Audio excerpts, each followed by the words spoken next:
above all power. 안녕하세요. 벌써 이제 3월 마지막 주일이 되었습니다. 2022년도를 시작하면서 우리가 하나님 앞에 기도하며 소망을 품었던 그 소망들이 많이 이루어지셨는지요? 우리가 살아가는 삶의 모습들이 많이 어렵고 힘이 들지만 우리와 영원히 함께 하시는 우리 주님으로 오늘도 우리는 이렇게 예배자로 하나님께 나왔습니다. 요즘 코로나가 많이 확진되고 있지만 이제 그 정점에 다다른 것 같습니다. 그래서 이 비대면 예배로 드려지는 이 예배가 이번 주 오늘까지만 드려지고요. 다음 주부터는 우리 함께 모여 하나님께 대면 예배로 드려지도록 하겠습니다. 우리 함께 기도로 준비하였으면 좋겠습니다. 우리 기도하겠습니다. 사랑의 하나님 아버지, 감사합니다. 지난 한 주간 또 지난 3월도 하나님이 우리와 함께 하셨고 지켜주셔서 오늘 이렇게 하나님께 나와 예배로 나가게 하셨습니다. 하나님, 이 시간 우리의 마음 문을 열어서 생명의 말씀이 심겨지게 하시고 이 말씀을 통하여 우리의 삶이 주 예수 그리스도를 닮아가는 우리 모두가 될 수 있도록 역사하여 주옵소서. 예수님 이름으로 기도드렸습니다. 아멘. 네, 오늘 본문 말씀은 요한복음 6장 16절로부터 29절까지 말씀입니다. 우리 함께 오디오를 따라서 말씀을 읽도록 하겠습니다. 저물매 제자들이 바다에 내려가서 배를 타고 바다를 건너 가버나움으로 가는데 이미 어두웠고 예수는 아직 그들에게 오시지 아니하셨더니 큰 바람이 불어 파도가 일어나더라. 제자들이 노를 저어 10여리쯤 가다가 예수께서 바다 위로 걸어 배에 가까이 오심을 보고 두려워하거늘 이르시되 내니 두려워하지 말라 하신대 이에 기뻐서 배로 영접하니 배는 곧 그들이 가려던 땅에 이르렀더라. 이튿날 바다 건너편에 서 있던 무리가 배 한 척 외에 다른 배가 거기 없는 것과 또 어제 예수께서 제자들과 함께 그 배에 오르지 아니하시고 제자들만 가는 것을 보았더니 그러나 기베라에서 배들이 주께서 축사하신 후 여럿이 떡 먹던 그곳에 가까이 왔더라. 무리가 거기에 예수도 안 계시고 제자들도 없음을 보고 곧 배들을 타고 예수를 찾으러 가버나움으로 가서 바다 건너편에서 만나 랍비여 언제 여기 오셨나이까 하니 예수께서 대답하여 이르시되 내가 진실로 진실로 너희에게 이르노니 너희가 나를 찾는 것은 표적을 본 까닭이 아니요 떡을 먹고 배부른 까닭이로다. 썩을 양식을 위하여 일하지 말고 영생하도록 있는 양식을 위하여 하라. 이 양식은 인자가 너희에게 주리니 인자는 아버지 하나님께서 인치신 자니라. 그들이 묻되 우리가 어떻게 하여야 하나님의 일을 하오리이까? 예수께서 대답하여 이르시되 하나님께서 보내신 일을 믿는 것이 하나님의 일이니라 하시니. 아멘. 네, 오늘 본문 말씀이 좀 길지만 이 말씀을 통하여 함께 하나님의 음성을 듣는 시간이 되기를 소망합니다. 우리가 지난주 요한복음 6장 11절, 그러니까 1절로부터 15절까지 말씀을 나누면서 세상의 부족과 결핍은 하나님의 공급하심을 거부하거나 부정하고 그리고 인정하지 않는 것임을 알게 하셨습니다. 우리가 이렇게 부족함과 결핍을 느낄 때 우리는 어떻게 해야 됩니까? 우리의 눈을 들어 살아계신 하나님을 바라보며 생명이시고 주인 되시고 우리의 모든 것 되신 하나님의 그 공급을 기대하고 소망하는 모습입니다. 우리 주님께서 보여주신 모습이 어떤 모습이셨어요?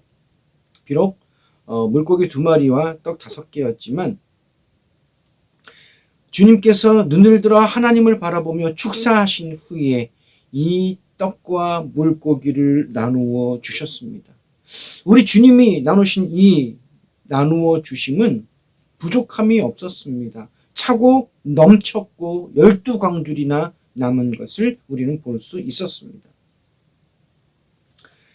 게다가 주님께서 이들에게 이렇게 행하신 이유가 무엇이었습니까? 그들을 불쌍히 여기셨습니다. 그리고 주님이 행하신 이 능력은 어떤 능력이셨습니까?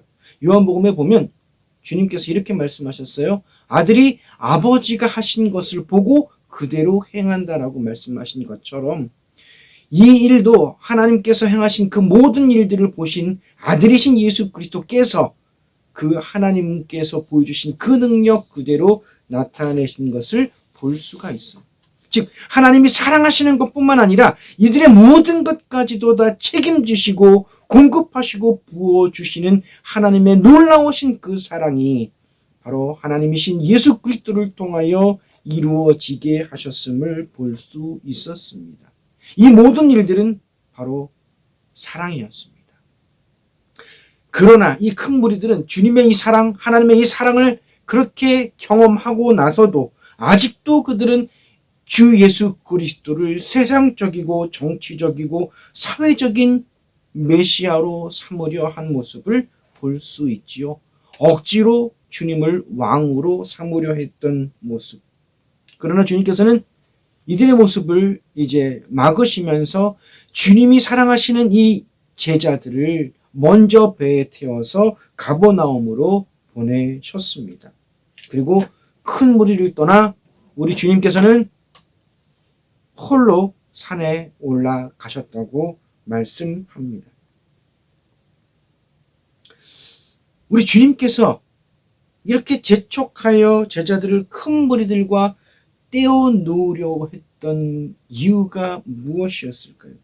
우리 주님께서는 이 제자들을 이 큰 무리와 구별하기 위해서 노력하신 것이 역력해 보입니다.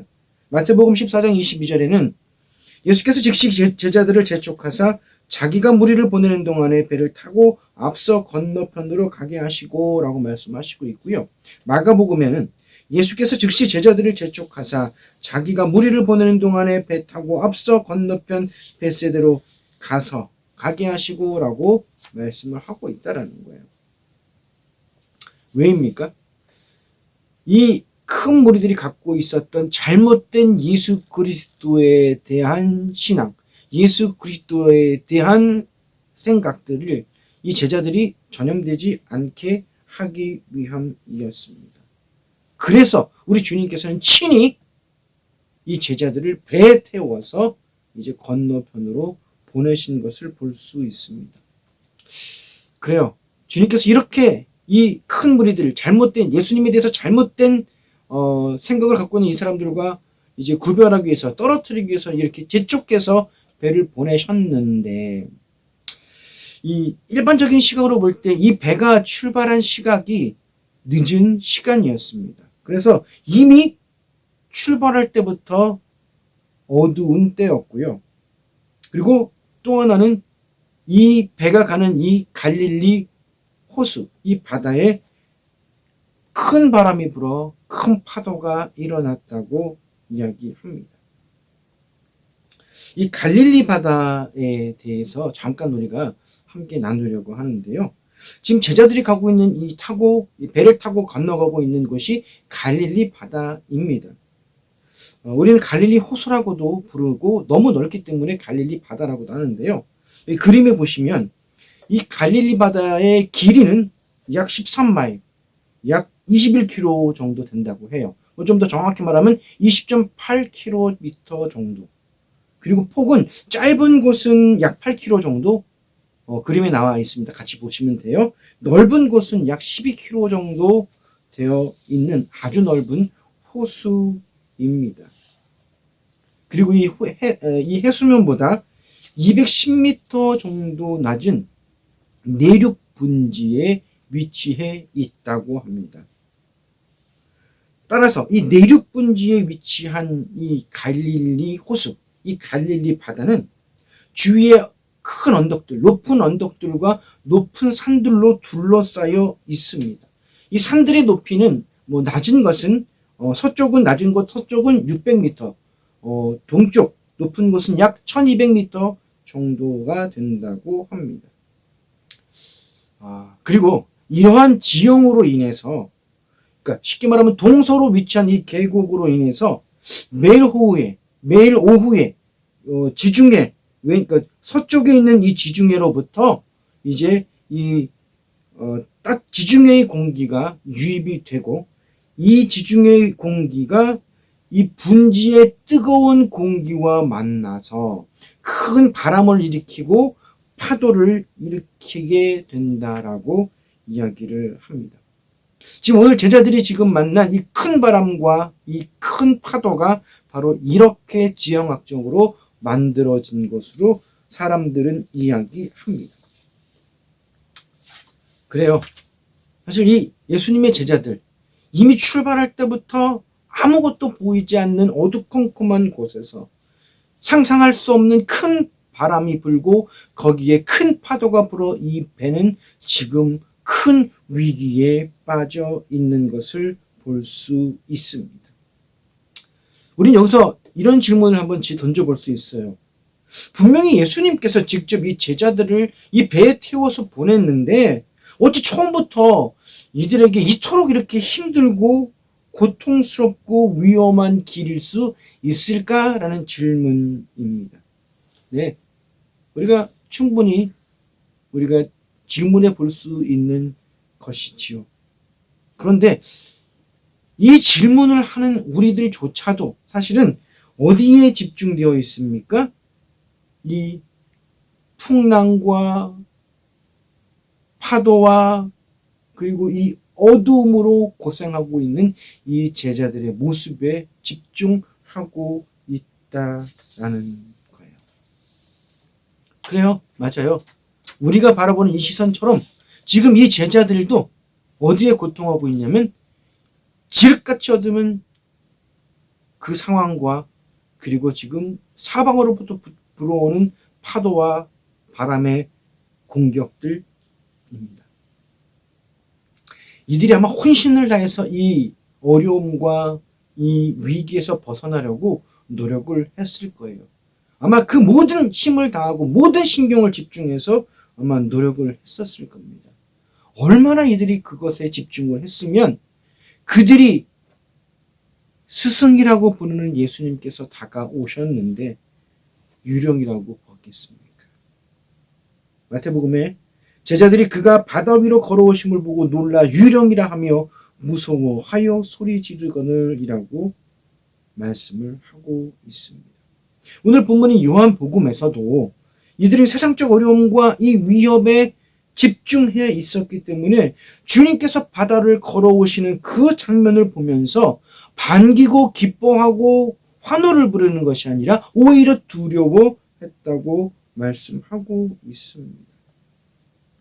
이들은 지금 주님께서 다가오시고 가까이 오고 계시는데도 이들은 그 주님을 바라보면서 거부하고 부담스러워하고 두려워했던 것을 볼 수가 있죠. 제자들의 모습이 참 어찌 보면 우스꽝스럽기도 합니다. 그런데 이 말씀을 묵상하면 묵상할수록 제자들의 모습이 우스꽝스럽다는 것으로 끝나는 것이 아니라 이 제자들의 모습이 오히려 내 모습임을 알게 하십니다. 세상의 일들, 지금 바로 앞에 나타나는 이 일들에 대해서 이 일들의 모든 정신과 모든 생각과 모든 시간을 빼앗겨서 주님의 말씀을 듣지도 못하고 주님을 바라보지도 못하고 내게 두드리시며 나에게 다가오시는 주님을 알아보지도 못하고 있는 나. 단지 세상의 일들로 인해 주님을 주님으로 부르지 못하고 있는 것입니다. 자, 이런 제자들이었고 이런 우리들이었죠. 이렇게 혼돈의 도가니에서 정신을 차리지 못하고 두려워하며 무서워했던 이 제자들이 예수님을 기쁘게 영접하였다고 말씀합니다. 그리고 참 말씀이 놀라운 것은 그리고 주님께서 배에 타신 후에 배는 곧 가려던 땅에 도착했다라고 말씀을 합니다. 21절에 보니까 이에 기뻐서 배로 영접하니 배는 곧 그들이 가려던 땅에 이르렀더라라고 말씀을 하고 있어요. 여러 가지 의미를 가지고 있습니다만은 먼저 물리적으로 주님께서 배에 타셨을 때 얼마 되지 않아서 도착지에 도착한 것으로 볼 수 있습니다. 우리는 이 성경을 통해서 지금 그 시간, 주님이 타시고 목적지에 도착한 시간이 얼마나 되는지 정확하게 알 수는 없지만 곧이라는 단어를 통해서 짧은 시간이었음을 우리는 유추할 수 있지요.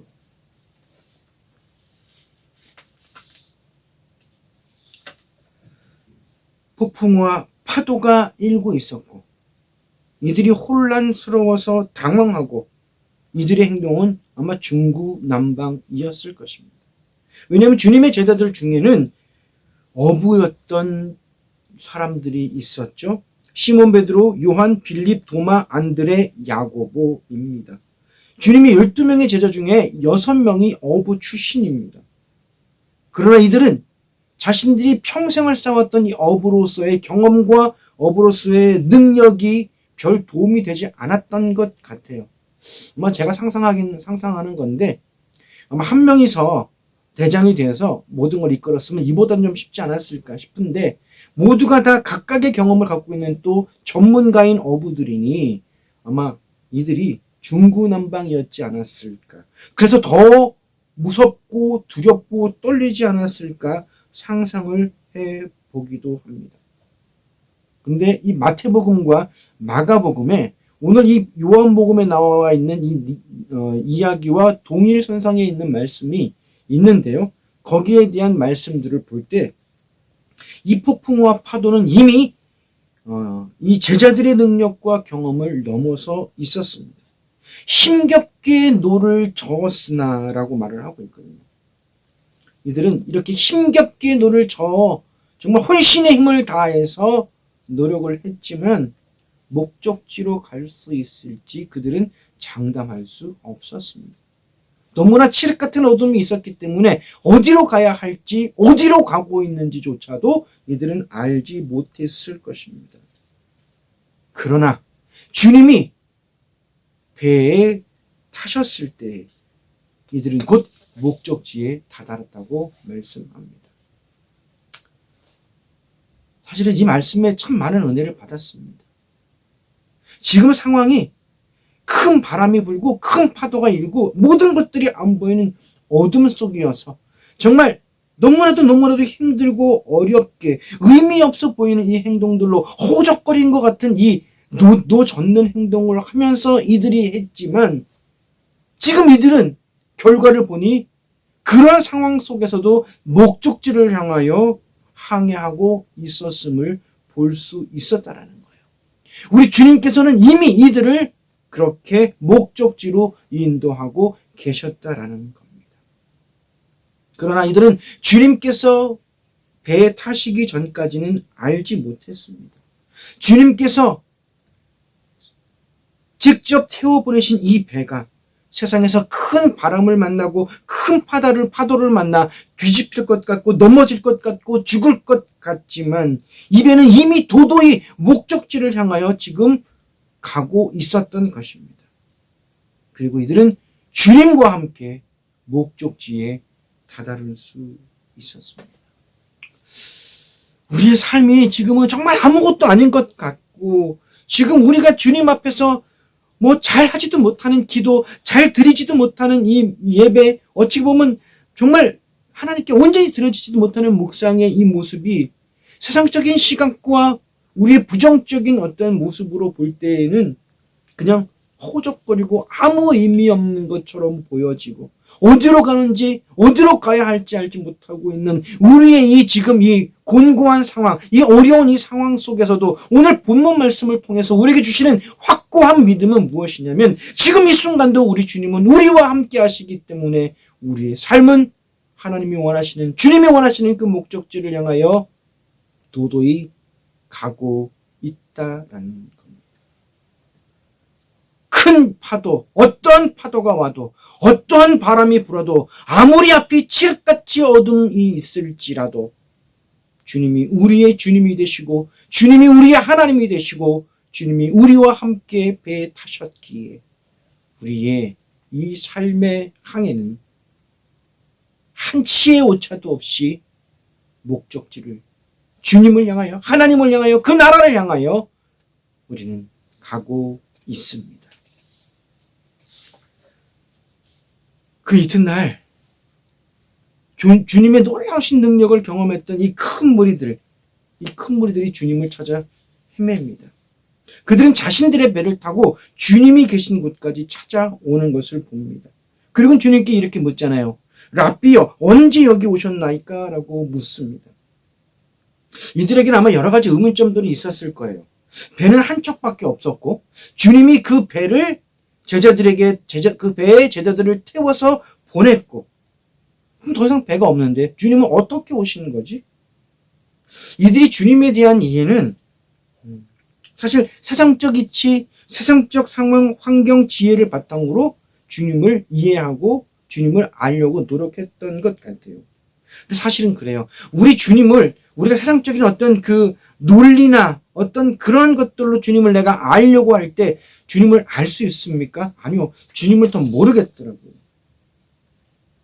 우리가 주님을 어떻게 알 수 있습니까? 주님을 말씀을 통해서 알 수 있고, 주님은 주님의 신 예수 그리스도를 내가 만났을 때 알 수 있는 것입니다. 나의 생각, 나의 환경, 나의 경험, 나의 지혜, 나의 지식, 그것이 아니라 오직 살아계신 예수 그리스도를 내가 직접적으로 만났을 때 비로소 내가 주님을 알 수 있다라는 거예요. 이 사람들이 왜 주님을 이토록 찾았습니까? 주님께서 26절에 이렇게 말씀하시잖아요. 떡을 먹고 배부른 까닭이로다. 이들은 아직도 주님을 찾는 이유가 정말 주님이 우리를 구원하신 구원자 메시아, 우리의 모든 인류를 구원하실 하나님이라고 바라보는 것이 아니라 떡을 먹고 배불러서, 즉 그들의 배고픔, 억울함, 그들의 치욕스러움, 그들의 억압을 풀어줄 임금으로 생각하고 주님을 찾았던 것이죠. 이 말씀을 묵상하면서 나는 그럼 주님을 내가 왜 찾지? 내가 주님께 그렇게 간구하고 부르짖고 그렇게 기도하는 것, 물론 우리가 우리 삶에서 필요한 것들, 결핍된 것들, 그리고 부족한 것들에 대해서 우리 주님께 우리는 분명히 간구해야 합니다. 왜냐하면 우리의 공급자는 주님밖에 없으시기 때문에 오직 공급자 되신 하나님께 우리는 기도하고 간구해야 되는데, 근데 중요한 건 뭐냐면 우리가 정말로 하나님께 간구하는 것이 그 결핍과 부족한 것에 대한 목적성을 두고만 주님을 내가 바라보며 주님께 간구하고 기도하고 있는가? 내가 잘 먹고 잘 사는 것, 저는 목사이기 때문에 그럼 제가 선교를 잘하기 위해서, 아니면 목회를 잘하기 위해서 주님을 믿는 건가? 아니면 우리의 삶이 평안하고 우리의 삶이 넉넉해지고 더 행복하게 살고 싶어서, 내 자녀가, 내 가족이, 내 부모가, 내 형제가 더 잘되고 더 좋아지길 위해서 주님을 믿는가? 사실 그렇습니다. 주님을 믿는다는 것 앞에 어떤 수많은 전제 조건이 있다면 사실은 그 믿음은 성숙한 믿음이라고 볼 수가 없습니다. 다시 저에게 물어봅니다. 다시 우리에게 물어봅니다. 그렇다면 아무런 조건 없이 내가 주님을 사랑할 수 있는가? 어떠한 상황 속에서도 내가 주 예수 그리스도로 기뻐할 수 있는가? 하박국 선지자처럼 내가 여호와로 말미암아 기뻐한다고 고백할 수 있는가? 주님을 사랑해서 찾는 것이 아닌 나의 필요, 나의 원함이 있어서 찾는 것이라면 성숙하지 못한 믿음일 뿐 아니라 방황하는 자들, 주님을 찾아서 방황하는 이들의 모습과 동일할 뿐입니다. 그리고 또 이들에게 주님께서 이렇게 말씀하셨어요. 썩을 양식을 위하여 일하지 말고 영생하도록 있는 양식을 위하여 하라. 이 썩을이라는 단어는요, 헬라어 아포리미라고 해서 destroy, 멸망시키다, 상실하다, 사라지다, 잃어버리다라는 뜻이고요. 그래서 이 영생과는 정반대되는 사라진 것들, 영원하지 않는 것들이라는 그런 의미를 내포하고 있습니다. 양식을 위하여라는 단어는 헬라어 브로시스라는 단어인데요. 먹을 것, 먹는 행위, 이라는 그런 의미입니다. 그리고 일하다라는 단어는 헬라어 에르가조마이라는 단어인데요. 일하다, 창조하다, 생산하다, 노동하다라는 뜻인데, 이걸 좀 직역을 해서 해석을 해보면 썩을 양식을 위하여 일하지 말고 라고 하는 이 단어를 보면 영원하지 못한 유한하고 곧 사라질 것들을 먹고 살기 위해서 사는 것을 위해서 행하지 말라라고 말씀을 하고 계시는 거예요. 자, 그렇다면 우리는 여기서 뭘 질문해야 됩니까? 그럼 무엇이 영원한 거고 무엇이 유한한 것인가? 영원하지 못하고 유한한 것, 영원한 것과 영원하지 못하고 유한한 것을 우리는 그냥 이분법적으로만 우리가 보아서는 안 됩니다. 그냥 성과 속으로만 나누는 것이 아니라 영원하지 못하고 유한한 것이 무엇일까? 사실은 영원하지 못하고 유한한 것은 주님과 함께하지 못하는 것이 영원하지 못하고 유한한 것입니다. 주님과 함께 살아가는 모든 삶은 주님의 임재와 동행 속에서 주님께서 우리의 삶을 인정하시기에 영원한 삶 가운데 드려지게 하십니다. 그러나 우리가 아무리 놀라운 선행과 아무리 놀라운 착한 일들을 행한다 할지라도 거기에 주님이 함께 하시지 않는다면 그것은 영원한 것이 될 수가 없고 영원하지 못하고 유한한 것이 될 뿐입니다. 영원하다, 영원하지 않다의 우리의 기준은 나와 지금 우리 주님이 함께 하느냐 하지 않느냐입니다. 성경은 이렇게 말씀합니다. 또 증거는 이것이니 하나님이 우리에게 영생을 주신 것과 이 생명이 그의 아들 안에 있는 그것이니라. 아들이 있는 자들에게는 생명이 있고 하나님의 아들이 없는 자에게는 생명이 없느니라 라고 말씀을 하십니다. 그래요. 우리 주님이 나와 함께하고 계실 때 내가 생명 가운데 거하며 그 생명의 영생 가운데 거하게 하심을 알게 하십니다. 그러자 이들이 주님께 묻습니다. 우리가 어떻게 하여야 하나님의 일을 하오리까? 사실 이 질문 자체도 이들이 헛다리를 짚고 있는 것을 볼 수 있습니다. 그러니까 하나님의 일을 하기 위해서 자신들이 어떻게 무엇을 행해야 하냐라고 묻고 있는 거예요. 그러니까 뭐 좀 더 설명하면 자기들이 어떤 종류의 일들을 어느 만큼을 행할 때 하나님의 일로 할 수 있겠냐라는 그런 질문인 겁니다. 특별히 하여야라고 하는 이 단어는요. 헬러 포이에오라는 단어인데요. 만들다, 창조하다, 행하다라는 의미로 쉽게 말하면 이 포이에오는 어떤 의미가 있냐면 가진 노력을 다해서 행하다라는 뜻을 갖고 있어요. 그러니까 이들은 아직도 하나님의 일이라는 것이 자신들의 노력, 자신들이 이룰 수 있는 것으로 착각하고 있다라는 겁니다. 하나님의 일은 무엇을 해야가 아닙니다. 하나님의 일은 오늘 본문 말씀에 뭐라고 말씀하셨어요? 오직 예수 그리스도를 믿는 것이 하나님의 일이라고 말씀하고 있습니다. 이 믿다라는 단어는 헤블라어로 피스티오라는 단어인데요. 신뢰하다, 의지하다, 순종하다라는 겁니다. 이 신뢰하다, 의지하다, 순종하다는 것은 그냥 내가 입으로만 신뢰합니다, 믿습니다로 끝나는 것이 아니라 내 삶의 모든 선택, 모든 삶의 모습들이 하나님의 그 말씀 앞에 순종하며 나가는 것이고 그것뿐만 아니라 우리의 감정까지도 주님으로 기뻐하며 주님으로 평안하며 주님으로 즐거워하는 것을 말씀하고 있습니다. 우리가 사실은 그렇잖아요. 하나님 앞에 오직 주 예수 그리스도로 나아가지 못하는 이유가 무엇입니까? 우리의 삶이 나빠지면 어떻게 되지? 우리의 삶이 힘들어지면 어떻게 되지? 오늘 이 말씀을 통해서 우리에게 주시는 분명한 말씀이 있습니다. 하나님은 우리를 책임지십니다.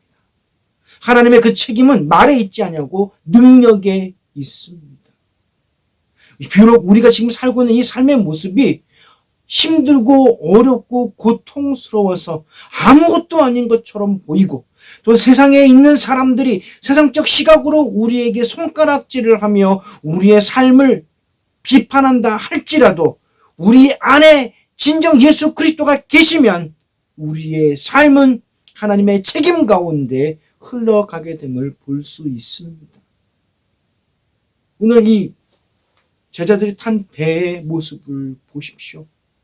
아무것도 할 수 없었고 그들은 중구난방으로 그렇게 고통 속에서 그 허우적거리고 아무것도 못하고 있었던 그 모습.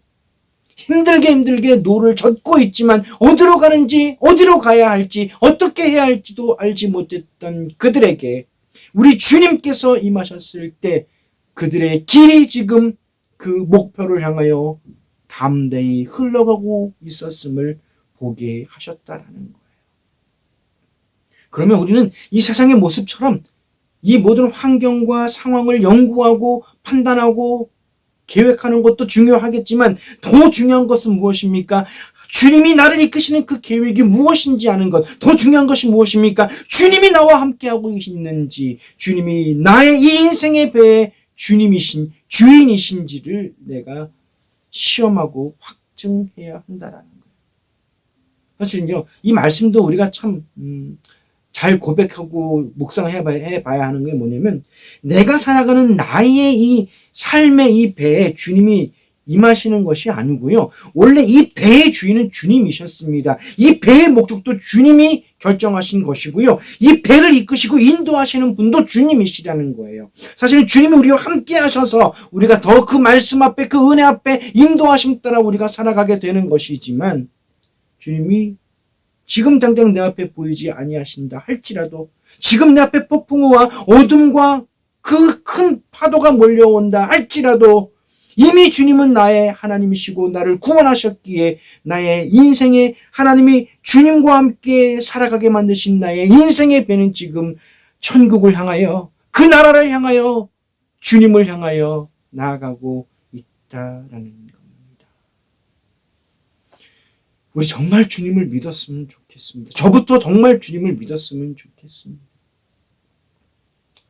요즘 코로나로 인해서 또 저희 부모님이 아프시기 때문에 여러 많은 감정들이 막 쏟아지는 일들이 저희 사이에 일어나고 있습니다. 그러나 그런 상황 속에서 문득 뒤돌아 봤는데 낭떠러지를 향해 가는 것이 아니라 내가 주님을 향해 가고 있는 모습을 이 말씀을 통하여 발견케 하셨습니다. 우리가 힘을 내는 것이 아니라 우리가 주 예수 그리스도 안에서 기뻐하길 소망합니다.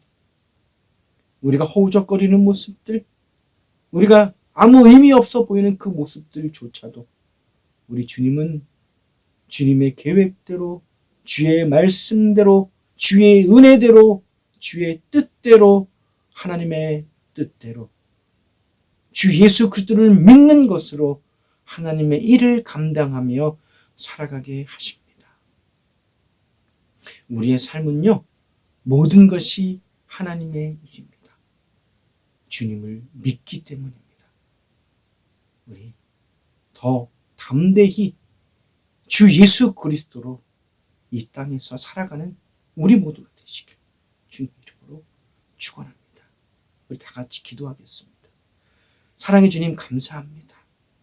너무 힘들었습니다. 너무 외로웠습니다. 넘어질 것 같았고 쓰러질 것 같았습니다. 그런데 이미 시작부터 우리의 삶을 인도하신 그 주님의 그 인도하심을 깨닫지 못했지만 우리가 주님을 만나고 주님을 확인하고 주님과 동행할 때 주님이 인도하시는 그 길임을 확신케 하시고 경험케 하셨습니다. 하나님, 연약한 저희들, 부족한 저희들, 그러나 주님은 절대 포기하지 아니하시고 주님으로, 하나님으로 살아갈 수 있게 해 주셨습니다. 다른 일들, 내가 어떻게 하고 내가 노력하는 것보다 하나님이 보내신 자 예수 그리스도를 믿는 믿음으로 하나님의 일이 우리 삶의 전부가 되게 인도하여 주셔서 감사합니다. 이제 우리의 삶이 하나님의 일로 온전히 드려질 때 다시 오실 그 나라, 그 주 예수 그리스도를 바라보는 우리 모두가 될 수 있도록 축복하여 주옵소서. 예수님 이름으로 기도드렸습니다. 아멘. 네, 감사합니다. 이제 오늘까지 우리 비대면 예배로 드려지고요. 다음 주부터 우리 대면 예배로 함께 만나서 우리 기쁘게 하나님 앞에 예배하는 우리 모두가 되시길 주님의 이름으로 축원합니다. 다음 주에 교회에서 뵙도록 하겠습니다. 감사합니다.